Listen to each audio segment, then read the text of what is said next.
Hello, everybody, and welcome to the Backlot 605 podcast. We are here kicking off a brand new series here for the month of February.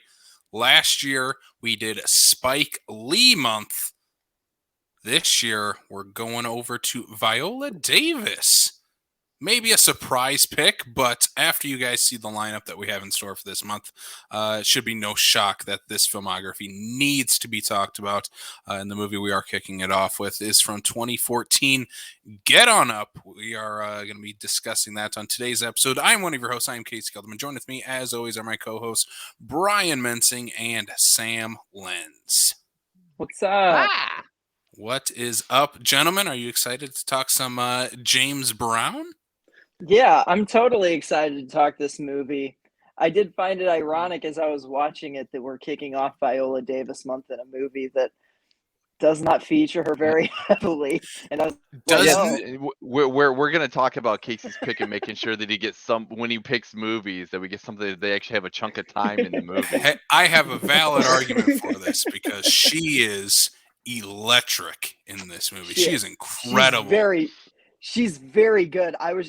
I was shocked for us kicking off Viola Davis month, and I was watching it, and I'm like, I just had a feeling that she would be in this more than she is. She's incredible when she's in it, but oh my god, I was like, oh wow, whoops. Yeah, I got forewarned by Derek. Well, we'll get into it. She's. I mean, if we were going to do Viola Davis, if we were going to do an Anthony Hopkins month, we'd still do Silence of the Lambs, guys. That's fair. That's very fair. All right. Enough of that conversation. Let's move on to our guest this week. Content creator, filmmaker. I'm going to say it. Former Lewis Drug employee.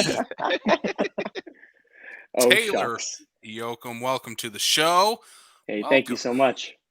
No, I really appreciate it. I'm super glad to be here. Like you're saying, I do a little bit of everything, and that certainly helps. And I was really excited to see this movie. This was awesome.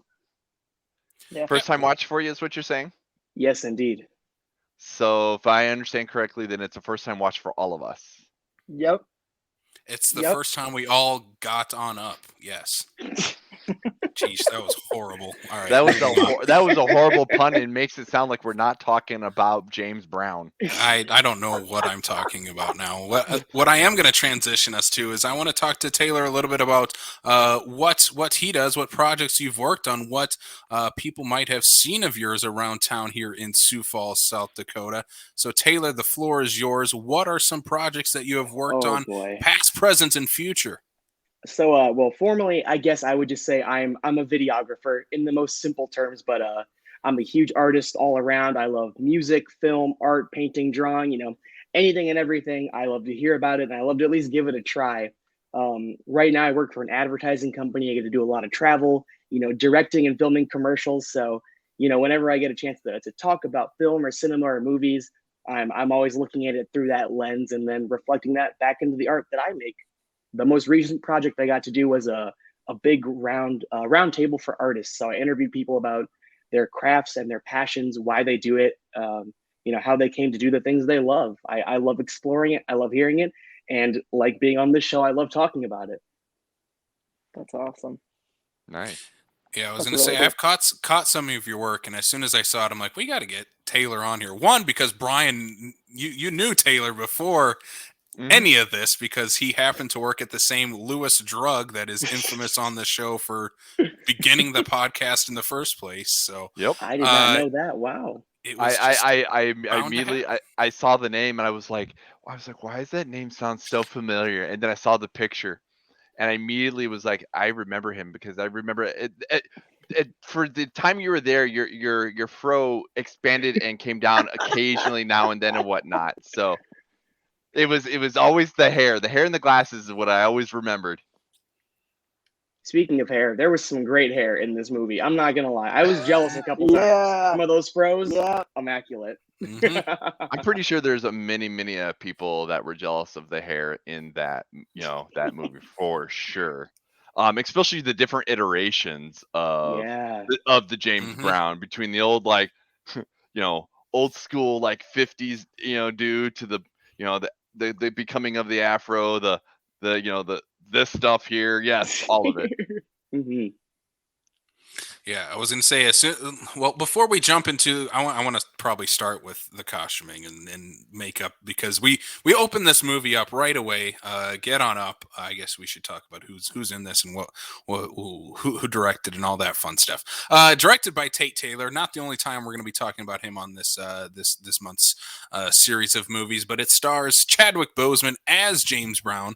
Also, we have Viola Davis, the star of this month, as James Brown's mother, Susie. We also get quite a eclectic list of actors popping in and out of this movie, including Dan Aykroyd, Craig Robinson, Octavia Spencer, Nelson Ellis, Lenny James, tons of other actors that pop in for really small roles here and there.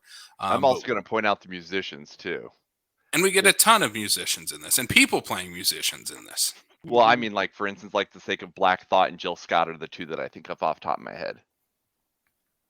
And this this movie, though, chronicles the entire career of James Brown, from his early childhood of living with his abusive father and mother, who leaves him with his father, ends up working this, I assume, prostitution ring that he is basically bringing these military men into this house to yeah. It's a brothel. Yeah. It's a brothel. We can say it. It's a the World War II. The one time Casey's uncomfortable. I mean, I can't say brothel. I couldn't. We did Bully a few weeks ago, and it took everything out of the life of me to bring up anything after that. But we follow James Brown's rise of his career all the way up until his death in his late 70s. He lived quite a long life for a man who indulged in many of things as musicians and rock and rollers did of the time and today as well. But right away, let's talk about the opening of this movie, because this is where we get our first glimpse of 70-year-old James Brown, Chadwick Boseman, who... Can I tell you, I looked immediately, was on my IMDb app going, they got two people to play James Brown in this? I didn't know. I thought it was always Chadwick Boseman. I didn't recognize him. I was like, no, that's not Chadwick. And I literally was looking through, and it amazes me that old man James Brown is Chadwick Boseman. Right out the gate, I'm like, oh my God, that's incredible. It doesn't help that in his later years and whatnot, he was looking a little plasticky, so it was really easy for the makeup artist, to make him look older. Yeah. I mean, he looked incredible, though. The makeup work in this movie is top notch. That's one of the standouts of this movie. Every decade and every time you see him fluctuate in age, it's like some of these movies. Looking at you, Shawshank Redemption, where you pass through 30 years and Morgan Freeman looks exactly the same. It's like... That's because Morgan Freeman's looked exactly the same for the last 30 years. That man does not age. That is why. All right. Maybe he was the wrong choice out of the two leads in that movie. We will be dead and he will still look like he does. That's like being Gemini Man didn't work because Will Smith is the same age as he was when he was 20. It just... Gemini Man was two Will Smiths that were roughly the same age fighting each other. Which one was de-aged? I don't know. The one with the bad CGI, Sam. I was like, as someone who's never watched Gemini Man, you're the only one who can tell me. It's fun. I like it. That's Ang Lee, right? Yeah. We'll have to do an Ang Lee month because he has. I was about to say he'd be a good month. Incredible filmography, but I want to get kind of initial thoughts right away. Jumping into this, and I'm gonna throw it to our guest first. Taylor, what was your first thoughts of a first time watch on Get On Up? I had a great time watching it overall. I mean, especially that opening scene too, just his mannerisms, his behaviors. I think one of my favorite moments that let me know I was, in for a good ride for the whole movie is he's in his spiel, he's holding up the shotgun talking to the people, and he just pauses because he's lost his train of thought, and you hear the funk music going through his head, and it's just wild and it's out there, and also he's like, what was I saying again? Oh yeah, and he goes right back into it, and it's just this wonderful characterization that it's just like, okay, this is gonna be fun. So yeah, overall, I loved it. I would watch this again. Yeah. I was gonna say, Yeah, going into the opening of this movie, I was like, I clicked on the right thing, right? This is a James Brown movie. Yeah, Because all of a sudden right. he whips out the gun, and I'm like, what is going on?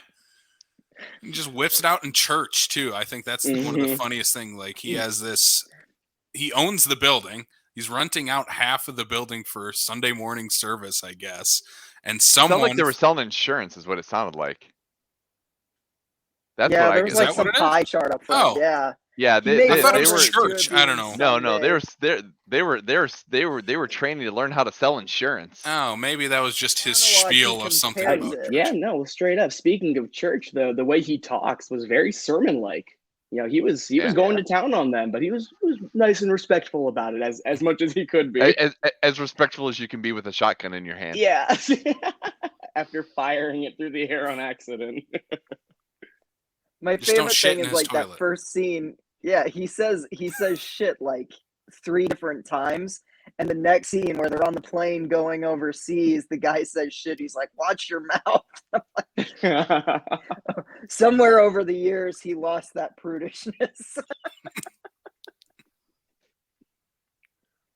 Yeah, I dug this movie. I thought the opening scene, like it hooked me.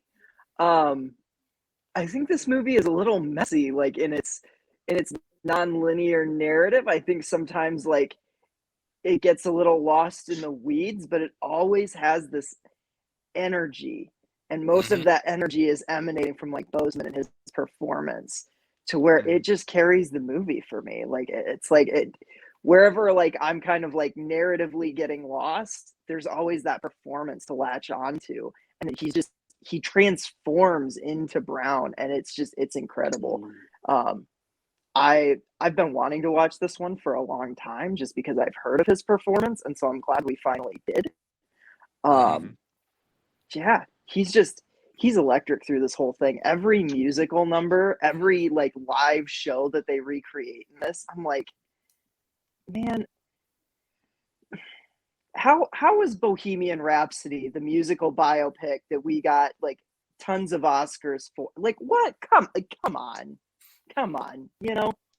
There's I'm gonna argue that. I will say going Yeah. into this, watching and whatnot, the non-linear aspect of the film, I agree, is sloppy, and it was kind of hard. You're like, it's the 50s, then it's the 70s, now we're back to the 60s and whatnot, and then going the back and forth and whatnot was a little jarring at times, and I do feel that I kind of wish it would have been just a straight linear shot. Maybe if you're gonna bookend it with the old man at the beginning, old man at the end, fine and whatnot, but everything in the middle, Yeah. keep linear. But that whole moving everything kind of Because back like and Rocket forth, Man still has the framing device, but it still plays out fairly right? linear. Yeah. Yeah. Yeah. But and I would agree that I think if it wasn't for the performances, Chadwick's amongst other performances as well and whatnot, Yeah. I don't think that nonlinear would work at all. I think it's the performances that would help keep you grounded.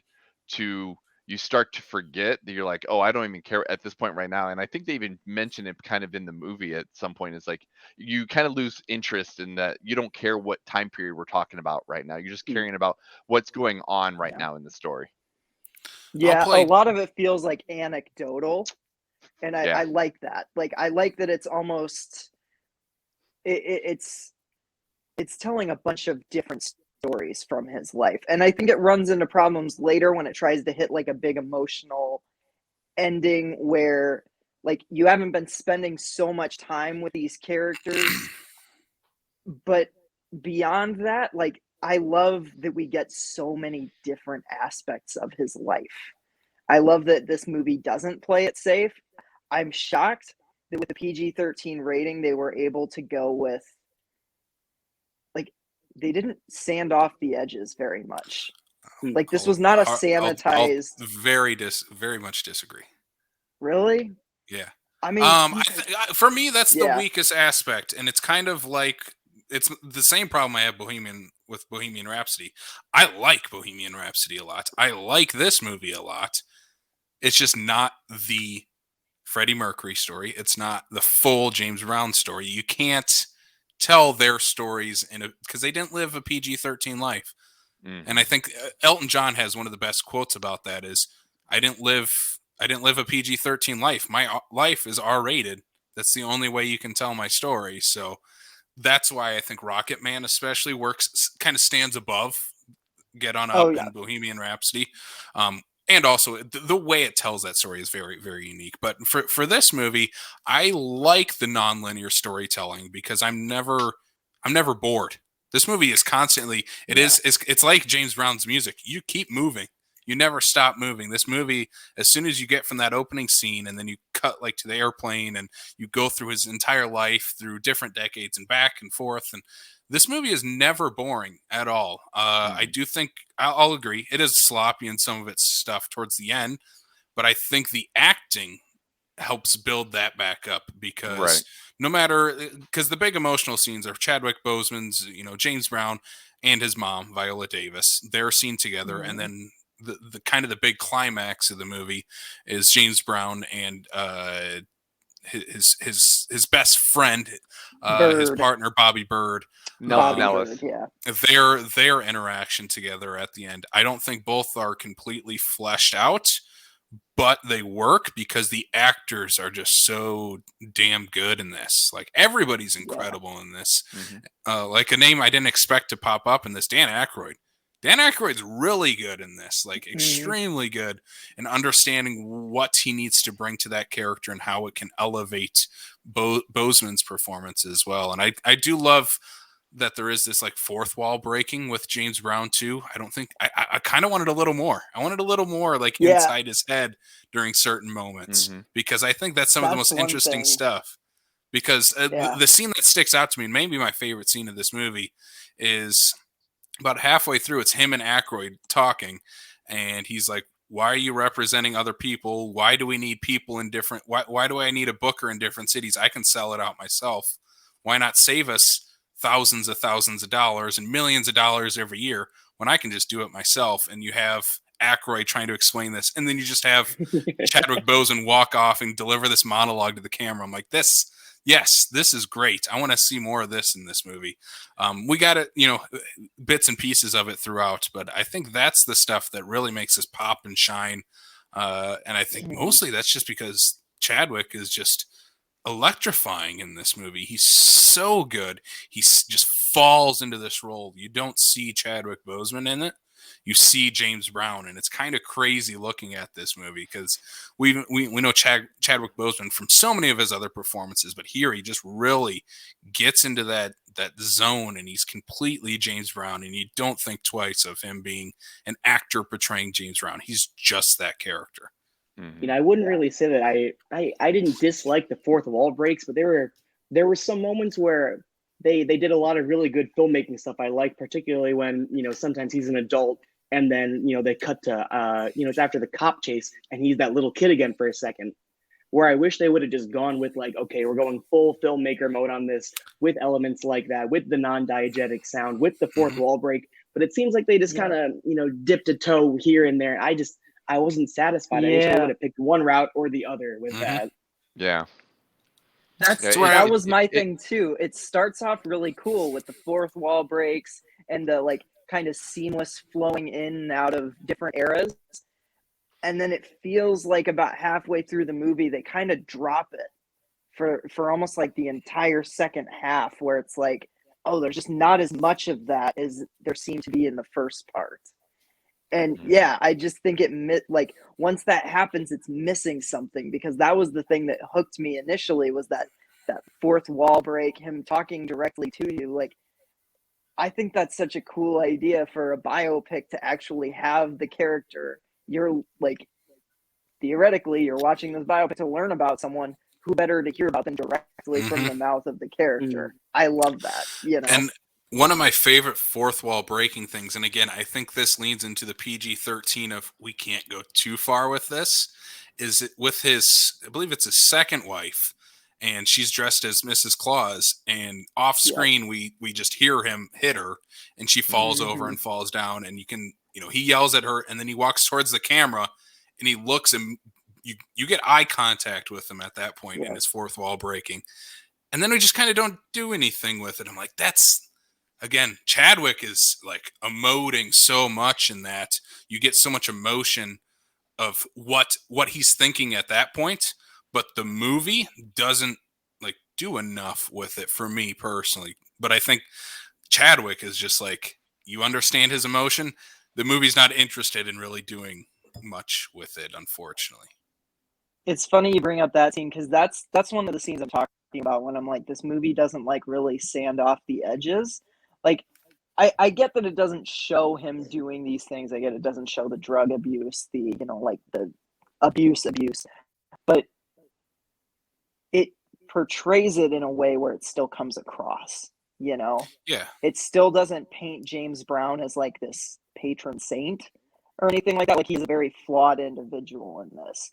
And I think that's something that a lot of biopics really get wrong, is like they try and, I mean, it's like they're trying to prepare these people for sainthood half the time. And it's like some of these people, like, they had moments where they were assholes, you know? And like, you have to be true to that.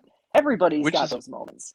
Which is why I'm glad that, you know, we did get a biopic like Rocket Man with the Elton John alive, who's like, Yep. I know that I know I had an R-rated, you know, I know what my sins are, and I'm gonna make sure that they don't, like you said, basically, you know, cut them off at the knees, some at the edges. Where, like, this is the kind of thing where we're getting a biopic after the man is dead, after the you know, the estate of James Brown's like, oh, no, we'll let you make the movie, but we don't want you to go too far that you're going to potentially tarnish his name, because we're still picking up the royalty checks from all of the music that's being, you know, sold of his, you know, kind of thing. Yeah, Bohemian you know, Rhapsody. Same, exactly. It's the exact same thing. Is, you know, they're doing the absolutely, Queen's doing the exact same thing. We want to make sure our money keeps rolling in, so we don't want people to look at Queen in a bad light. Whereas, you know, Elton John's like, bring it on. I never hid. You know, and that's how I felt. That's how I felt about this. This has a good middle ground for that for me. Like, Yeah. it's not on the level of Bohemian Rhapsody of we're not going to show anything, and it's not fully to the level of Rocket Man where we're going to show everything. Like, it does have that PG-13 ground of, if they did have that R rating, they'd probably lean more towards, hey, we're going to show a little bit more of this darker, edgier side of James Brown. But I don't think and the movie's not trying to tell that story. Right. Really. And I think it'd be a very different movie if we had that story, because this movie, every 10 minutes, we get a brand new musical number, and it's incredible. Obviously, you know, you can tell it's not Chadwick singing, but the way he's performing, who cares?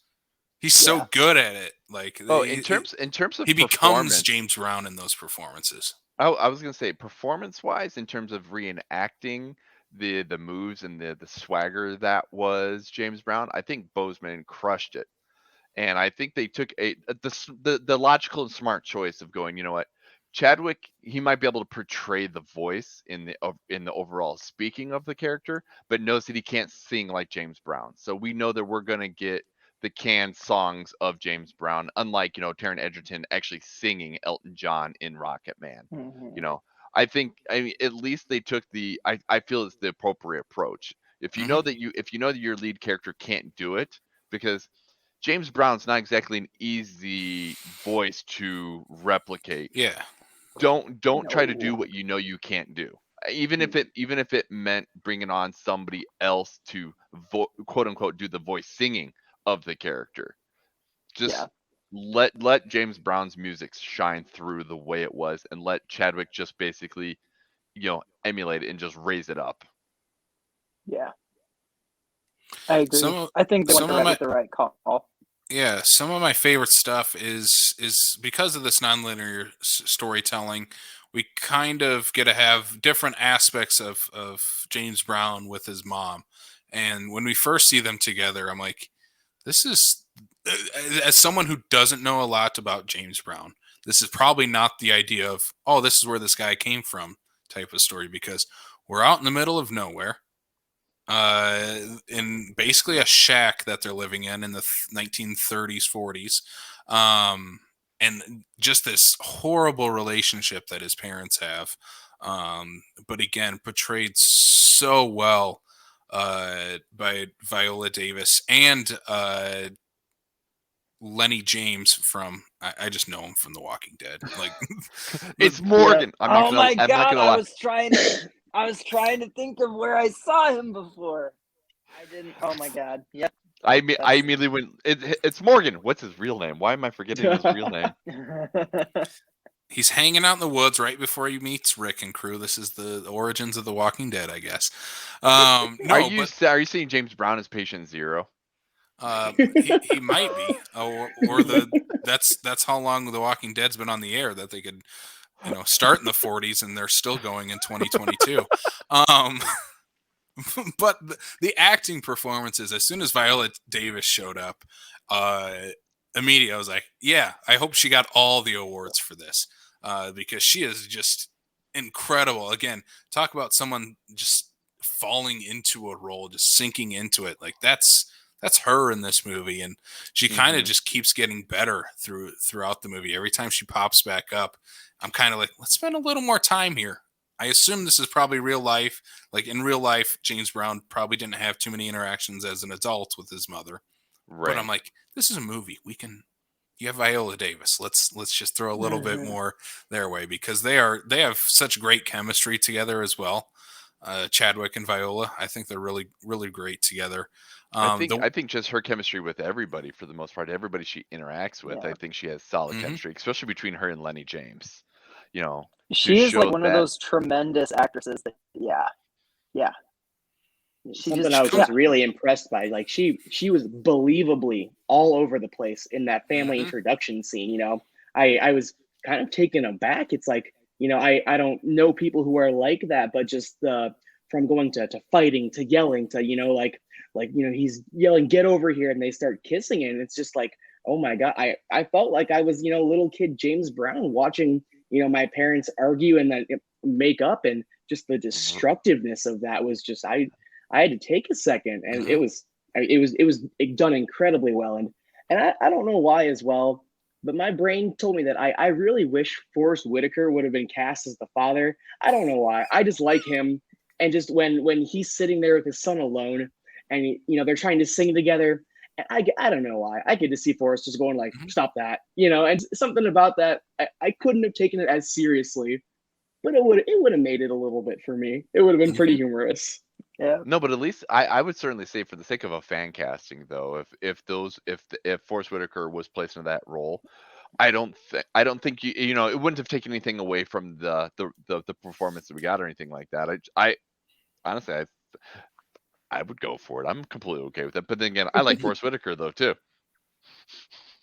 It'd be a nice different role for him too. And Yeah. the scene with the family kind of on their little homestead there reminds me of like a stage play.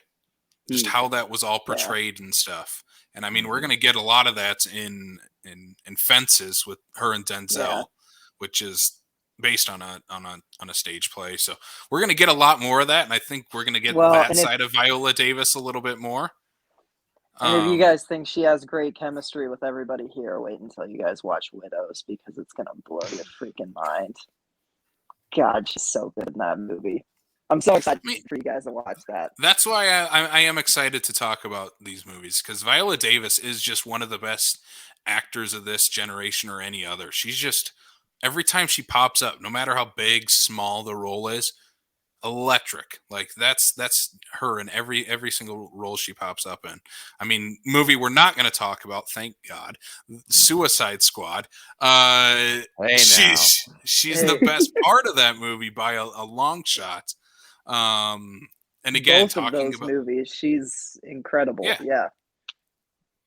And not and it's again one of those things of kind of like Samuel L. Jackson playing Nick Fury, is if we're gonna have Amanda Waller, who's gonna play her? There's only one person, it's Viola Davis. And I'm like, that's the power of a great actor, because if you have a role that's like no one else in the world can play this and you're going to play it, that's a sign of greatness in my opinion. And Yeah, every time she shows up again, I think she's incredible in this. I wish we had more time with her, and I wish her stuff was a little more linear because as soon as she leaves, we end up jumping back and forth, and he ends up working for Octavia Spencer, who was nice to see pop up in this. And again, kind of in that same vein of Viola Davis, I like seeing her pop up in Right. literally anything Yeah.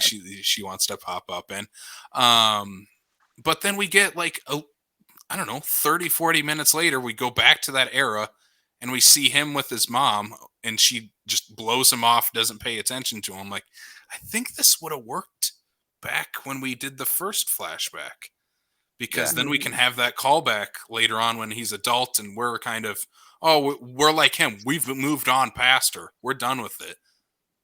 And then when she pops back up in real time, then we could have, oh, now we got to deal with these emotions there. I think that's one of the pieces of the nonlinear storytelling that, for me, would have been better if we just left it in its linear place. What about you guys? Well, and that's why I was not a huge fan of the nonlinear storytelling, is just simply because I mean, you could clearly tell with certain scenes and certain aspects of they did it for a specific reason, like the shoes, for example. Like when he steals the dress shoes and whatnot, you see him with those dress shoes later on as an adult, stuff like that, you know. But there are those times where it's like I see that there's a purpose, but for me it was making the storytelling sloppy, where it's like, okay, if you stole the shoes as a kid and then you saw them 25 minutes later and he's an adult and whatnot and everything's going linear, you're still going to remember the shoes, you know. Or like you said, you know, the fact that we discussed the fact, like you said, that he gets blown off by his mom. Well, of course he's gonna have this kind of feeling when she shows up when he's successful or anything like that, because we've already talked about that, as opposed to going back and forth with everything. Yeah. I think if the movie would have just tightened up a little bit, and I think that's maybe my biggest criticism with the movie, is tightening some of the storytelling elements of this movie up. But when we get to these like musical performances, I want to talk about all these because they're so good. My favorite is the one where they're at this like club and the guy gets off stage for 10 minutes and they just pop up like, all right, here's our chance because there's a stage and we're musicians. Let's go do it. I'm like, And James Brown just changes the band name right there on the spot because I'm James Brown. Yeah. We're the famous Flavs. Like, we have to make people believe that we're a big deal. And that kind of goes to the creative genius that is James Brown as well, of coming up with this stuff, making people, sometimes you have to do this, making people believe you're a little bit bigger than you actually are at that point, which is, it worked. I mean, it worked. Yeah. During that stage scene and during the rest of it, did they ever let you know that that's Little Richard at all? I just remember there was when Little Richard's performing, he hits some kind of note and it's just a characteristic of his singing. But do they ever say his actual name at any point?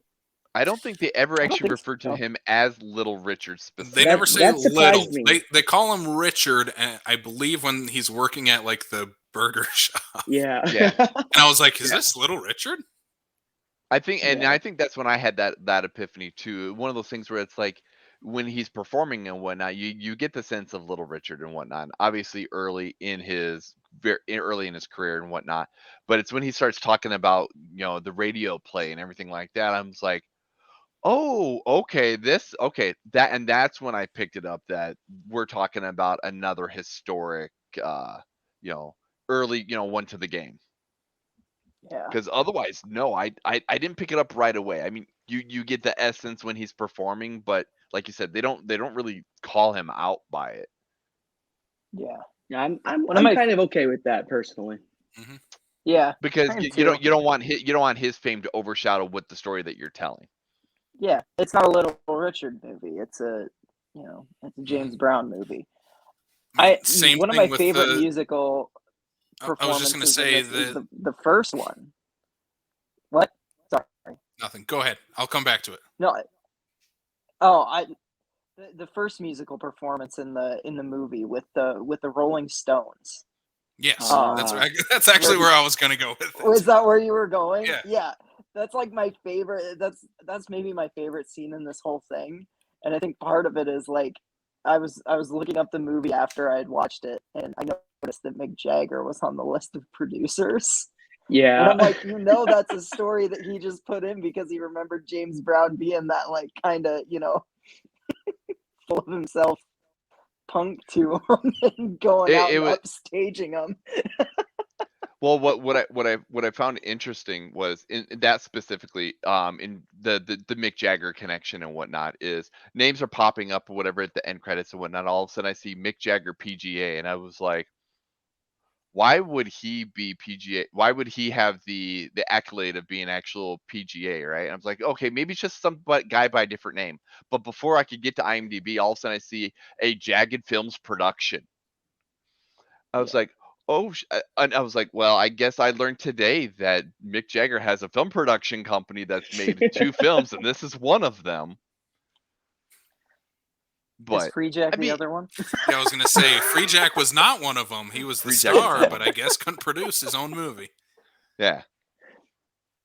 But Yeah. that for me, I think kind of goes back to like when you made mention about like Dan Aykroyd, though. Is this the James Brown story, especially the early on connection that Mick Jagger and the Stones did have with James Brown early on in both of their careers? It would not surprise me that it would be something that if this came to fruition, that like, okay, we're gonna start working on making a James Brown story, that Mick Jagger would want to be in on it, because Mhm. it's not like they didn't pass many times in their careers and whatnot. Also the same Well, with because you like can't tell me James Brown didn't influence the Stones. You know what I mean? Like, exactly, exactly. yeah. Exactly. And then also to say, like, when you made mention about Dan Aykroyd, Casey, I mean, if there's one thing that we know about Dan Aykroyd outside of his craziness that is an actor or whatever, it's blues and the old school rock and roll and all that stuff is what he is absolutely known for. So have him show up, I immediately to myself, I was like, it makes sense that if you're going to have somebody who's going to be the white guy producer in a James Brown story, it's got to be somebody like Dan Aykroyd because he understands the story. He doesn't even Yeah. have to know the Well, I mean, character they were to understand it. friends. Yeah. Exactly. Yep. Yeah. Yeah, I Yeah. The like I casting like of Dan that was pretty Aykroyd great. popping in little roles like this. Like this is where I want to see Dan Aykroyd of now popping in. If we don't need you as like the comedic character coming in, the comedic foil to Tim Allen in a Christmas movie, we don't need that anymore. I want this like just popping in this little bit role in this small, James Brown biopic. I want to see more of this type of Dan Aykroyd, and same with like those comedians of that same era unfold. Like, let's see more of that. Like, everybody go the Bill Murray route. I guess that's what I'm trying to say. Everybody follow in the footsteps of Bill Murray. Because Do I think something different. do something different because Aykroyd's not typical Dan Aykroyd in this. He has a little bit of it come out just because Mhm. he's Dan Aykroyd and you know him as Ray from the Ghostbusters. He has that stuff come out yet, but he's playing a character here and he's doing a really great job. And I think that's one thing about this movie too. Casting is pitch perfect, spot on throughout. And Bobby Bird is a character I want to talk about because he might be the most interesting character in this movie, at least to me, to follow. And Yeah. I think that's sort of the emotional through line because of how much of his characters in this movie, and how early he meets James Brown and how he ends up being part of the climax of this movie. Again, I think performance wise, Nelson Ellis is really great. It's a very subdued where you have Bozeman and Viola Davis delivering like everything they're delivering is what they could put in the 10-second Oscar montage, whereas Oh yeah. everything he's doing is just very smooth and subdued, and you don't really recognize it right away. And kind of like the character itself, you're not going to recognize it right away. And I think a scene that touches on what I wanted a little bit more of is where after a performance that they have, he talks about going solo, and I could probably sell this out too, just based on my musical talents. And James Brown just Yep. flips on a switch, and flips out on Bobby Bird here, and I'm like, I want a little more of that. That's really interesting. That's good stuff. Their And the dynamic scene- is really good in this. Mhm. Mhm.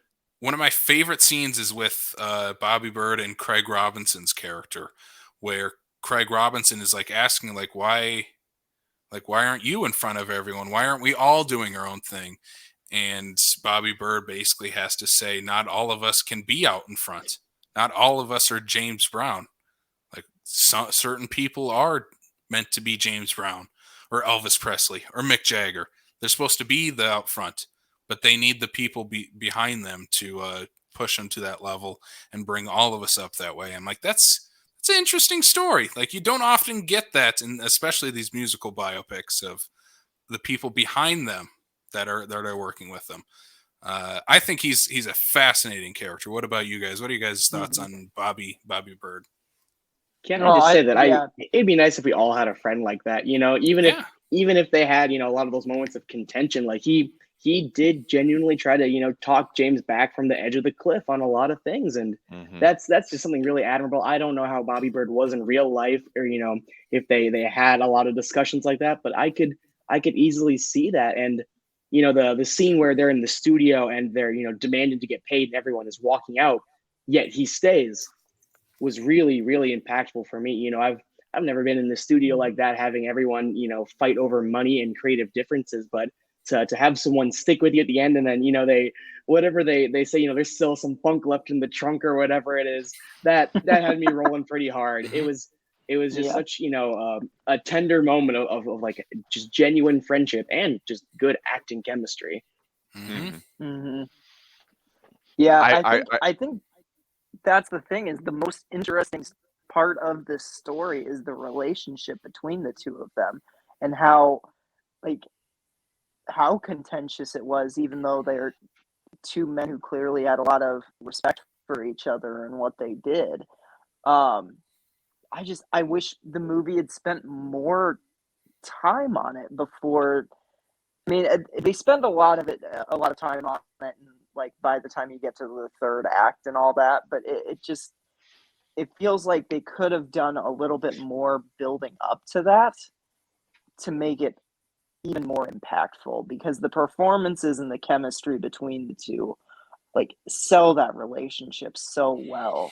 And I think Nelson Ellis gives, it's not the flashy performance like Mhm. James Brown's, but he might give my favorite performance in the movie, just because he's so understated in so much of his stuff. Like, he's the ground that everybody else is kind of coming down to, and I love that. I think he's incredible in this. If you ask me who the MVP of Get On Up is, it's Nelson Ellis for Yeah, sure. him and his character. As soon as I saw him on screen, because I didn't even really look to see who was all in this movie and whatnot until people start showing up. Because even I did that, I was like, oh, hey, look, Craig Robinson. I recognize, Black Thought. I recognize Jill. Again, you start recognizing all these people that are popping up in this movie and whatnot. But I was super excited to see him because, I mean, if anybody says anything in regards to like actors who are gone way before their time, and obviously we look at this movie, we see Chadwick Boseman and whatnot. Nelson Ellis passed away 3 years after this movie came out. Wow. To the Yep. point where like I know him from, my introduction to him was True Blood, where he plays, by the end of True Blood, he's essentially a gay witch. He's a very flamboyant person, and he did this at the same time True Blood was coming to an end. To see him going from that to this and whatnot, I think goes to show the kind of ability he had that I wish that we would have gotten so many more years of. Yeah. But no, I think especially like we say to Viola Davis here, the chemistry that she has with so many of the different characters for what little time we get on screen. I think his is just as equally, if not more impactful. Especially him, and like you said, him and Chadwick Boseman going back and forth. Like, I don't think if those two would not have had the chemistry they had, that those two characters would not work together. Mhm. I think that's what a lot of this movie hinges on is performances, and I think that's Mhm. kind of the big standout for all of us here is there's not a bad performance in the movie. Everybody's perfectly cast and understands what they need to bring to the role and how much of it they need to bring. And I just want to bring up another of my favorite scenes, and I'll ask you guys the same of any other scenes you guys want to bring up. But the scene I want to bring up is where they're holding this concert, like right after the death of Martin Luther King Jr. And you have all these people coming up onto the stage, and they just kind of want to be part of the moment and want to Yeah. be next to James Brown and want to touch James Brown, and him basically telling everybody like, you just got to be cool, settle down, let me do my thing, we're all in this together. And Mhm. and I think that was a really great scene in this movie. I don't know if how much of it adds to like what the movie's trying to say, but as a singular scene, I think it's one of the most powerful in the movie. I think it's one of the Mhm. uh best scenes of this entire the entire 2.5 hour runtime. I think it's incredible. Oh no, I think it's a great scene just because, the biggest thing for me is the police response that it was going on throughout and whatnot. And instead of like throwing hands and becoming part of the problem, he figures out a way to civilly, diffuse the situation and bring everybody back to normal and just have a good concert. It He really wasn't seems like, yeah, yeah. Yeah, yeah, he wasn't looking at that, it being a race thing or a police thing or anything like that. We need to cool our jets. We know that things are hostile right now. Let's just have a good old time.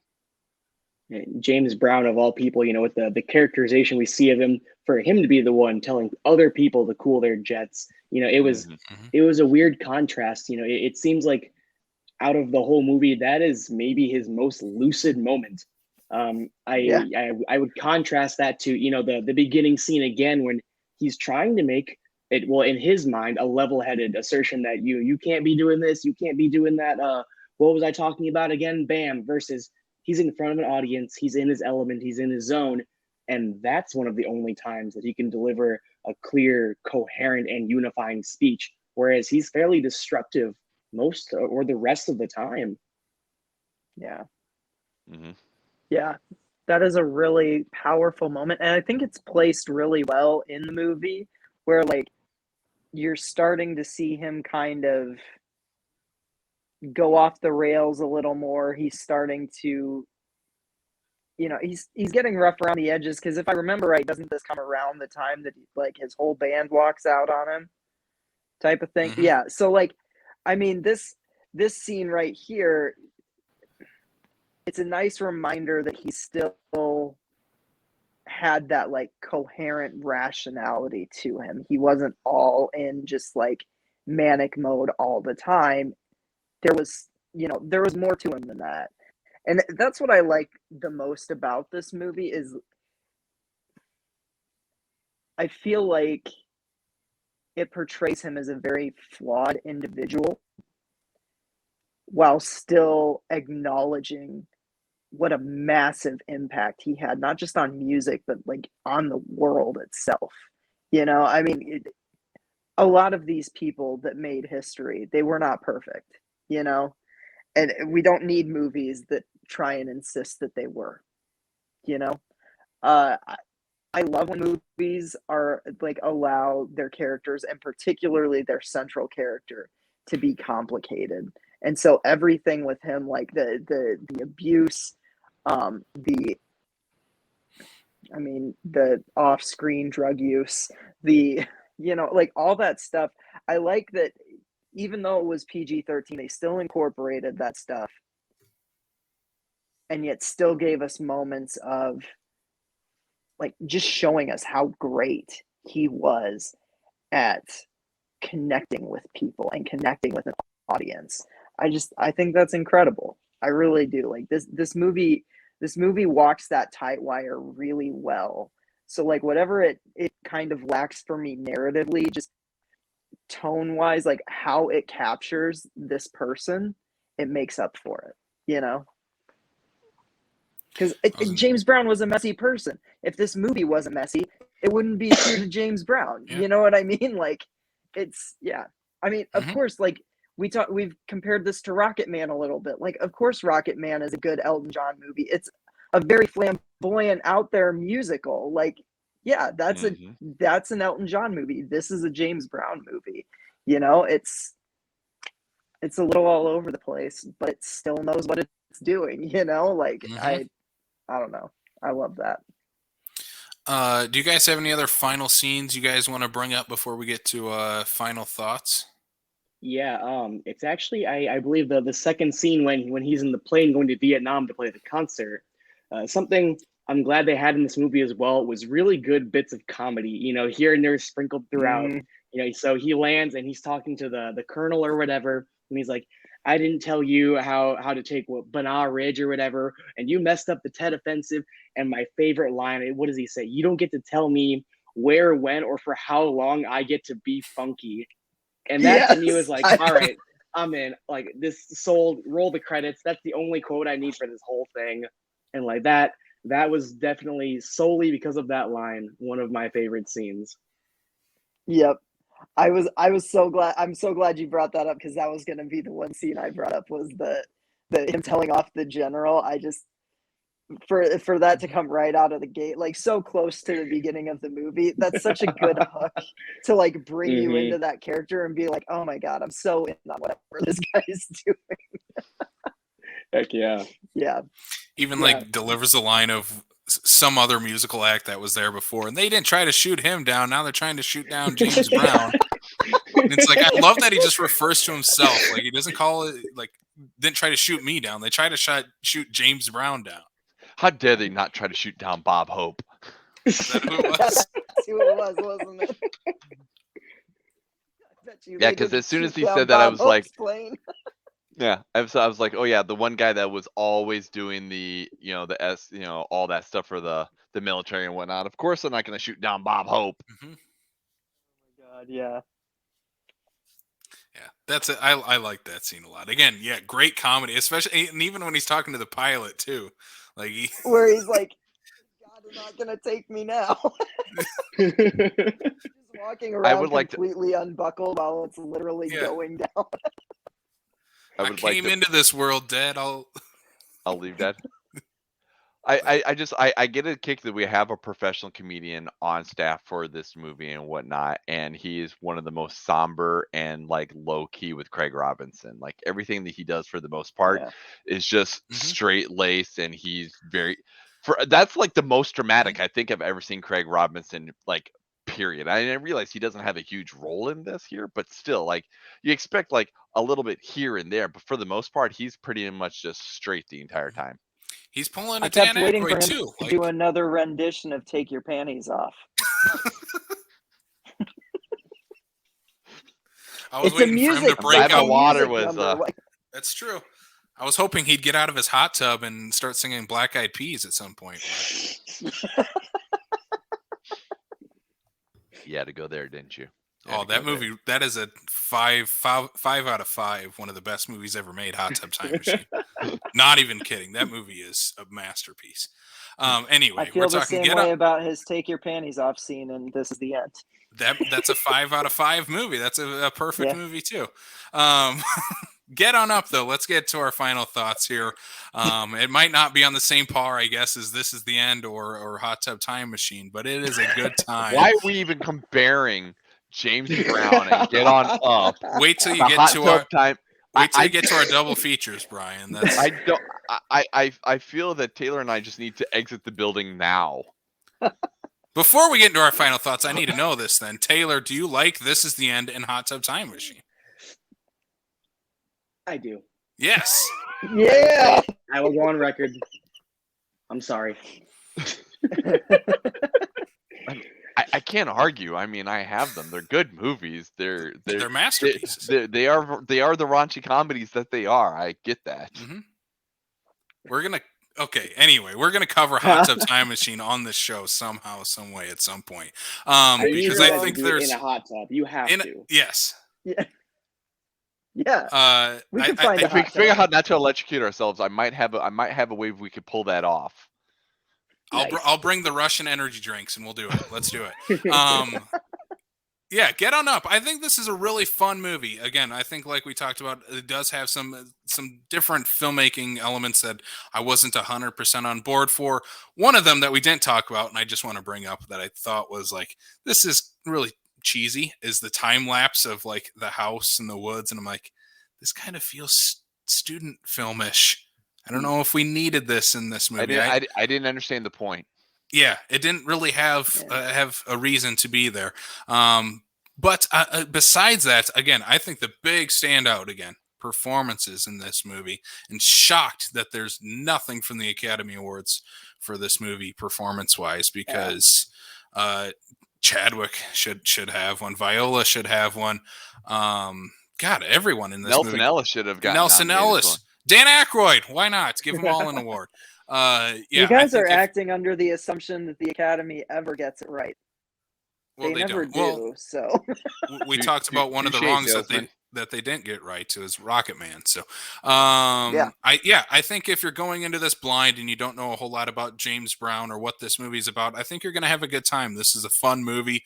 Again, like Sam was saying with his analogy of this movie compared to James Brown's life and music, that it is a little bit sloppy, a little bit uneven, but still has this funk to it, this jazz. There's a vibrancy. A vibrance. It's really smooth in the way it is moving the plot along, because like I said, this movie, for being 2 hours 15-20 minutes, it's never boring. You're never like, all right, let's move on.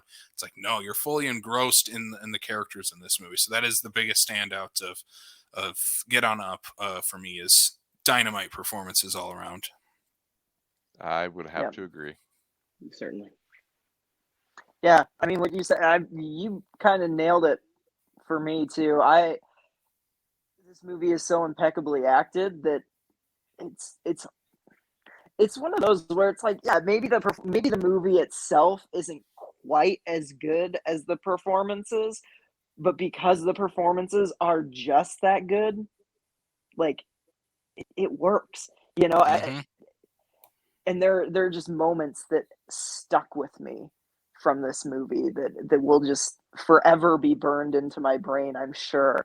And man, it's always just it's kind of bittersweet now watching anything Chadwick Boseman, just knowing like we're not going to get any more, and like doubly even bittersweet finding out I didn't even know that Nelson Ellis had passed away until I was literally doing research after. I'm like, oh my God, like the two like, in my opinion, best performances in this movie, like they're not around anymore. And that to me is just such a, you know, I'm so glad that we have the work from them that we do, to appreciate that they got to share that with us. But man, what a colossal bummer, for lack of a better term. You know, I do. Have you ever seen True Blood, Sam?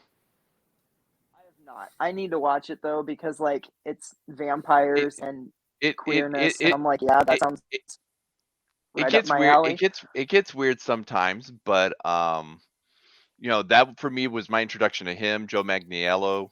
Okay. I think it's right up your alley. I think you'd like it. Yeah. I was gonna say that seems like the most Sam Lens show to ever exist. It really vampires and werewolves and a half-naked Joe Manganiello turning into a werewolf. Yeah, man. Sold. Yeah. All right, Sam, promise me this. If you ever check out True Blood, let me know, and I will check it out as well. Okay, we'll do. Deal. We'll check it out together. There might be some scenes that are a little uncomfortable for you. I'm just saying, if you're checking it out together. Yeah. I don't get uncomfortable. I'm okay. I'm I don't know. Yeah. We watched Anyways, Bully and discuss. We watched Bully and discussed it together, guys. We've gone through the ringer and back. You're not wrong. Guys, do you have any other final thoughts before we get to our last question here? Just to see someone step in the shoes of such a titan, you know, the godfather of soul like that. I mean, it's a no-brainer for someone to want to take on a role and a challenge as an actor to do that. But just we've spoken over it already, but just amazing props to Chadwick and to Viola Davis as well, and everyone who was in it. It was I would again reiterate from the beginning, I would watch this again. It was a great time, and I would recommend this to people as well. Yeah, I would agree on all of the above. Yep. All right, boys. Last question then. If you are going to give a second watch to Get On Up and you're going to pair it with another movie for a double feature, what movie are you going to pair it with? I have mine. I will start. I see a lot of perplexing looks all around. I'm not perplexing. I'm going to go with another musical biopic or a mockumentary musical biopic. I'm going to go with You're not doing Spinal Tap. Oh, I'm not doing Spinal Tap. I'm doing Walk Hard, the Dewey Cox story, because it is literally set like in all of the same time eras as this movie and follows that type of storytelling too. Yeah, that like if I'm going to watch Get On Up, I'm like, yeah, that's a fun time. What am I going to pop on next?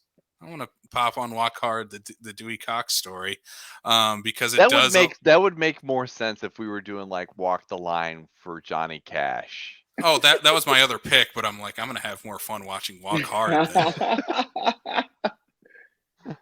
But again, I love that time era, that both of these, like the 50s musical era, and I love hanging out in that.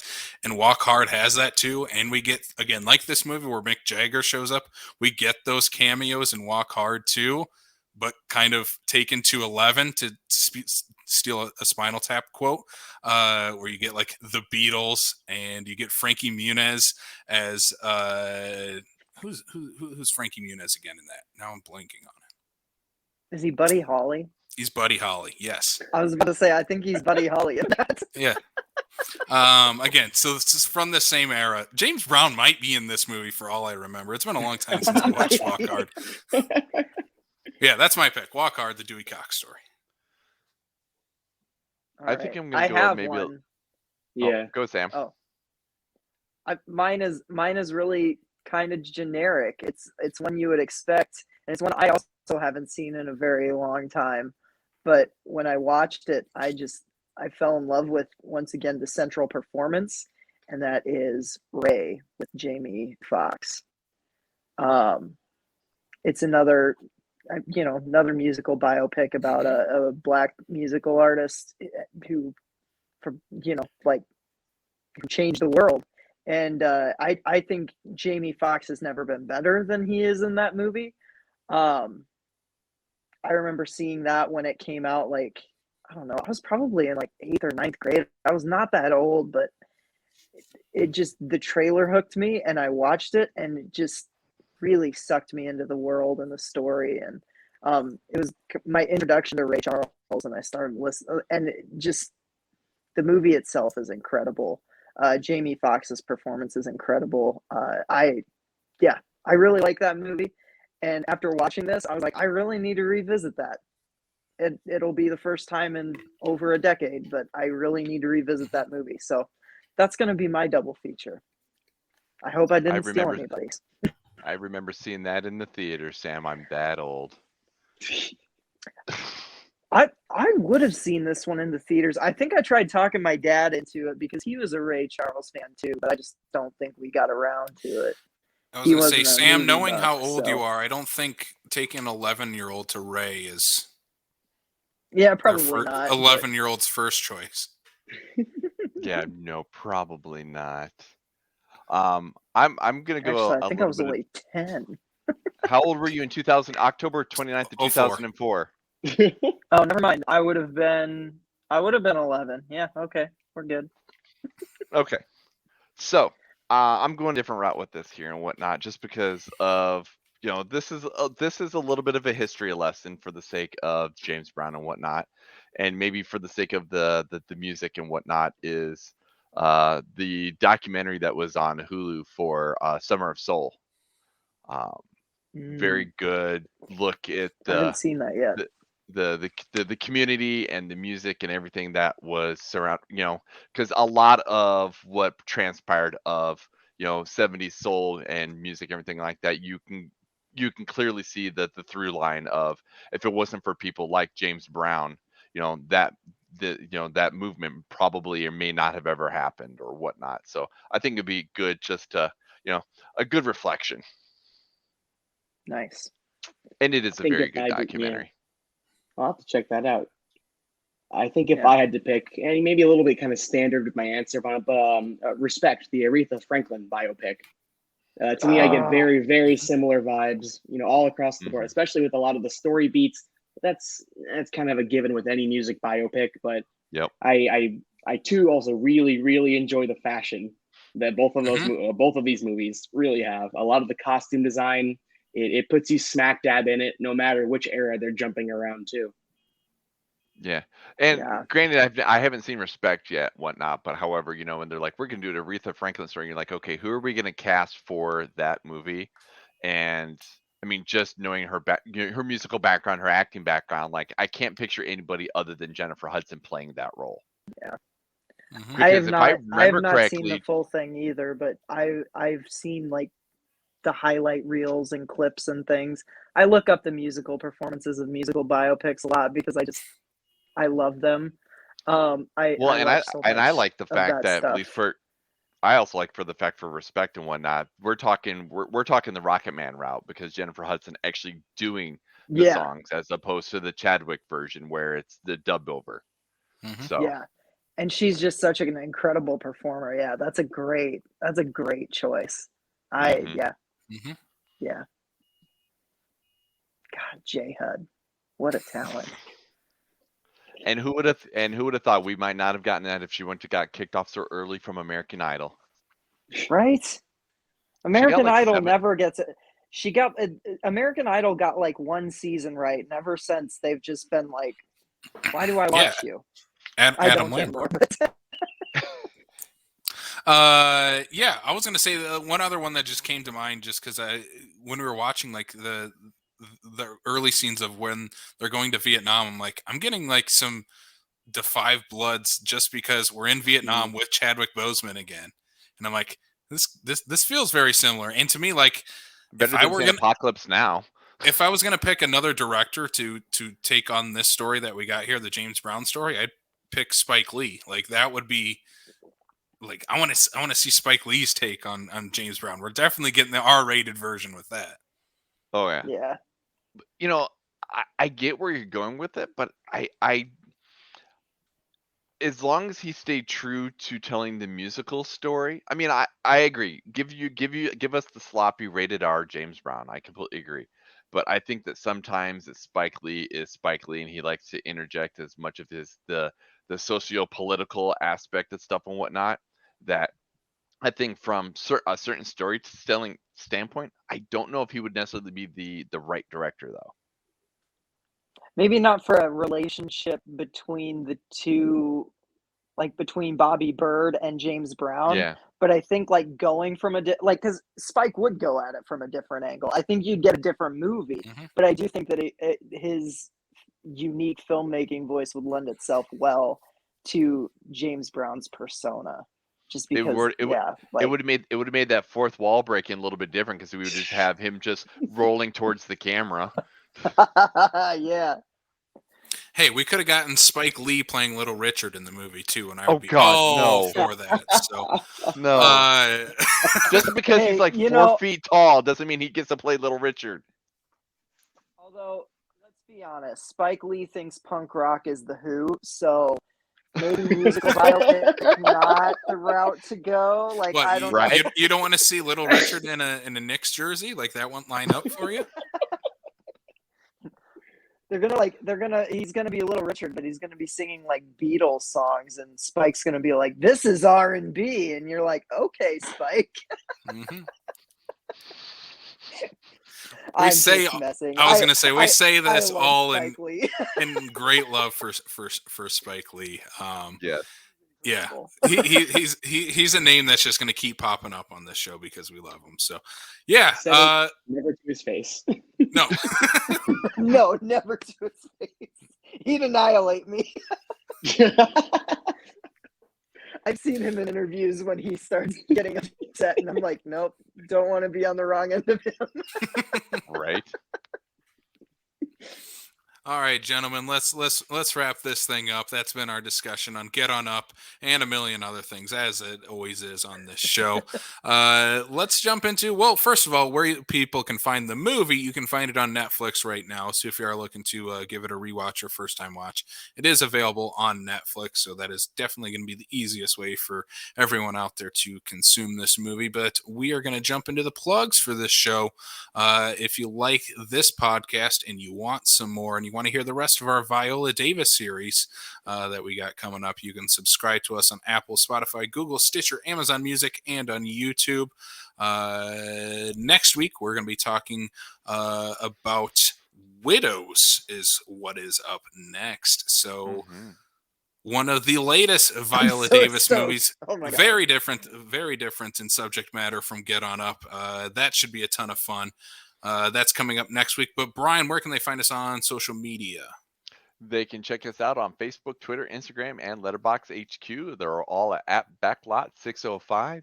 On Facebook, you can also join the South Dakota Film Community Group, film lovers, film enthusiasts, filmmakers, just everybody who loves just talking about movies and everything like that. Come join the conversation.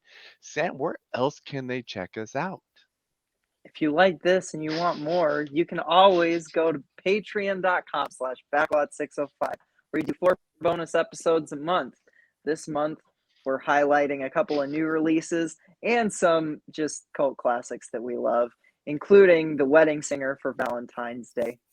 Can we announce that? Since it's all but final. No one voted for my movie. No one even voted for Going the Distance. Fine. Because we're doing nobody remembered it. I am very excited. I have not seen The Wedding Singer. It's one of the few Sandlers that I haven't. You've never seen The Wedding Singer? What? I've never seen The Wedding Singer. Yeah. Oh my God, I'm sorry. That shocks me that you have never seen The Wedding Singer. Nope. Never seen The Wedding Singer. I have it on VHS. That's how I'm going to watch it. It has my favorite cameo of all time in this movie. So okay. Don't spoil it, because I don't know a whole lot about this movie. That is one of the best musical cameos ever. Because, I'm excited to watch it. So we're doing Wedding Singer. I got off track again. We're doing Wedding Singer. We're doing the new Texas Chainsaw Massacre that's dropping on Netflix at the end of the month. We are doing Home Team, which I keep forgetting the name of it. It's the Kevin James football movie on Netflix that just dropped. Benchwarmers with football. And then we're doing a Schmuckies debrief, because there will be plenty to talk about after we do our Schmuckies live show. I'm excited for that too. And speaking of our Schmuckies live show, that is our movie award show coming up on February 10th, Thursday night, 7 p.m. Spellbound Magic Shop. It is kind of a big old variety show. We're doing our version of the Oscars, where Brian, Sam, and contributing writer and podcast host Derek Vierink will be voting on the best in film for the year of 2021. And we're going to be having performances by Jamie Tucker, comedian, magician Travis Nye, and musician Aaron Keller. So it's going to be a fun variety show coming up again Thursday, the 10th of February. So come on down, Spellbound Magic Shop. Free show for everybody to attend. Always a fun and riotous time that we got going on at our live shows. Mm-hmm. Yeah, come watch us talk a bunch of great movies and licorice pizza. I'm pretty sure there's going to be some hot. I'm pretty sure there's going to be some hot takes and some upset people. I'm sure. I know Little Caesars is right next door, so I might have to just bring Sam a licorice pizza on the day of the show. Don't even do it. God. Go to Little Caesars now, so you can go get your Batman pizza. Pizza with licorice on it. We'll get it for you, Sam. Let's throw it to our guest, Taylor. Where can the people find you and any of the works that you have done online?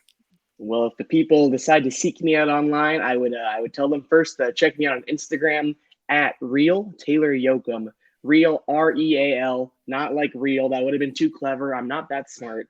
But that is where I primarily host a lot of my design work, my film work, and any of my photography. If you happen to be on YouTube, check out the channel Art of Everything, where I host a lot of artist interviews, story talks, and a lot of my own music as well. I'm going to ask you one more question before we Followed. let you go. Nice, much appreciated. I'm ready for the question. I hope. Taylor, what's your favorite movie of all time? Don't. Why would you do that? Maybe I should phrase it as if you're stuck on a desert island and you can only bring one movie with you, what's that? I have my answer. I have my answer. In the spirit of the funk, I'm gonna say Undercover Brother. Yes! Oh my god! Oh, I love that movie so much. I haven't Good seen it in answer. years, which is probably a good thing. I haven't seen it in a while. I don't want to ruin the magic. I saw that as a child. Probably influenced me very We negatively, watched but I it love like it. a few months ago. It holds up. It holds Oh, up. I love that. I love that. Oh, dude, yeah, I love that movie so much. Well, heck yeah. The only way you could get a bigger response out of Sam right now is if you would have said Chopping Mall. Yes. Yeah. Shopping mall, if you would have said shopping mall, I would have fainted. Well, Ugh. that's awesome. Taylor, thank you so much for coming on the show. We got to have you back on at some point to talk some more Undercover movies. Brother. So Undercover Brother Brother. or Hot I Tub would Time be okay with Machine that. or We're who doing a knows Malcolm what movie. C. Lee month. Who knows what will come up on the show, but thank you again for coming on. Hey, thank you so much. Hang on the line after. We'll ask you what movie you want to come on for next. You got it. You got it. Yeah, let's kind of wrap this thing up. Again, next week we got Widows coming up, so be on the lookout for that. But thank you all for listening. For Sam Lenz, Brian Mensing, I am Casey Kelderman. We will check you all out next time right here on the Backlot of South Dakota.